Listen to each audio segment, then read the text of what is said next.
Salut Émile. Salut Fernand. Jaune. Oui, jaune, oui. Bon, allez. Ah, Est-ce que tu as été rechargé un petit peu du côté de chez ton cousin? chez mon cousin à Poitiers. Ben oui. Mais bien sûr, c'est lui qui a toutes les Ça histoires.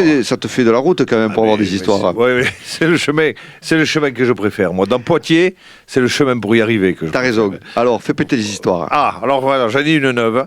Je te parle des histoires. Ouais, bien sûr. Alors, c'est un homme qui arrive chez Cartier, place Vendôme à Paris, tu vois, Cartier, Déjà, ça rôtit. les bijoux Bien sûr, Cartier, bien sûr. en compagnie d'une jeune femme splendide. Et il regarde les bijoux et il voit une bague à 50 000 euros.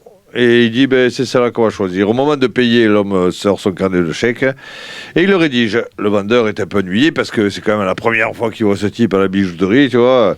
Et l'homme s'aperçoit du malaise du vendeur. Il lui dit, écoutez, j'ai le sentiment que vous pensez que ce chèque est peut-être sans provision. Le mec, il fait, c'est-à-dire... Eh bien, voici ce que nous allons faire. Vu qu'aujourd'hui, c'est samedi que ma banque est fermée, je vous propose que vous gardiez ce chèque ainsi que le bijou, et dès lundi, vous procédez à l'encaissement, et comme ça, le paiement sera honoré. Faites livrer le bijou chez mademoiselle, d'accord? Alors le vendeur rassuré, il donne son aval à cette solution, sans l'ombre d'une hésitation, assurant même que la bijouterie prendrait à sa charge la livraison du bijou et qu'il s'assurerait en personne du bon déroulement de l'opération. Le lundi matin, à la présentation du chèque, la banque est une évidence et répond avec évidence, ce chèque est en bois. En colère, le vendeur, il appelle les clients qui lui répondent « Non, mais c'est pas grave, ça nous a rien coûté. On a passé un putain de week-end, j'ai baisé tous les jours. » Pendant que t'en cherches une autre. C'est horrible. T'en veux une petite? Ouais. C'est deux mamies qui sont sur la plage du côté de Nice, tu vois. Elles brosent, alors tu sais, elles sont toutes ridées. Tu pourrais compter, tu peux savoir l'âge en comptant les plis, tu sais, c'est comme les arbres.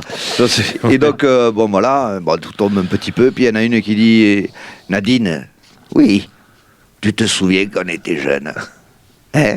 On voulait ressembler à Brigitte Bardot. Hein? Ah oui, je m'en souviens, oui, on était jeunes, oui. Et bien maintenant, ça y est. C'est horrible.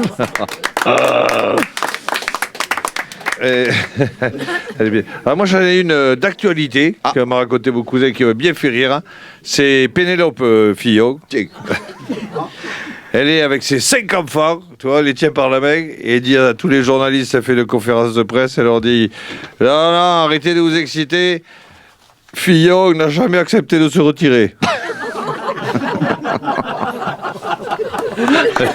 Elle est pas mal. Mais bien sûr qu'elle est bien. Elle est d'actualité, quoi, tu vois, voilà. C'est un clochard qui demande à un autre clochard qui est à côté de lui, il dit, comment tu fais pour avoir les ongles aussi sales, là, comme ça? Et l'autre, il dit, je me gratte. Hein. Oh. Bon alors, Fernand, t'en as, toi, les histoires? Ouais. Tu sais comment on dit en anglais, ma belle-mère ne vient pas dîner ce soir? Non. Yes. Celle-là est plus fine. Hein. Vas-y. C'est un toubib qui dit à son patient, cher patient, j'ai une bonne nouvelle, mais aussi une mauvaise nouvelle pour vous. Vous voulez qu'on commence par quoi? Mais le mec il dit, commencez par la mauvaise. Le mec il dit, voilà, vous avez la maladie d'Alzheimer. Mon Dieu, c'est pas possible, c'est affreux. Mais quelle est la bonne nouvelle? Vous pouvez rentrer chez vous et ne plus y peser. C'est mignon. C'est con. Bon, à toi, Émile. C'est une dame un peu coincée qui marche dans la rue. Et t'as un passant qui arrive en titubant sévèrement. Il fait Hé, mamie, t'es moche, tu pues, et en plus t'es grosse. Choquée, la dame répond Et vous êtes bourré comme un coin. Ouais, mais moi demain ça se verra plus. Allez, tu nous as fait une petite dernière. La dernière, vraiment la dernière. Allez, la dernière. C'est un type qui est malade, il va voir son toubib, il lui dit Docteur, pouvez-vous me donner un conseil pour que je puisse vivre le plus longtemps possible? Le docteur, il regarde et lui dit Mais bien sûr, ne fumez pas, ne buvez pas, ne faites pas l'amour et mangez le moins possible. Putain, si je suis ce régime, je vivrai plus vieux.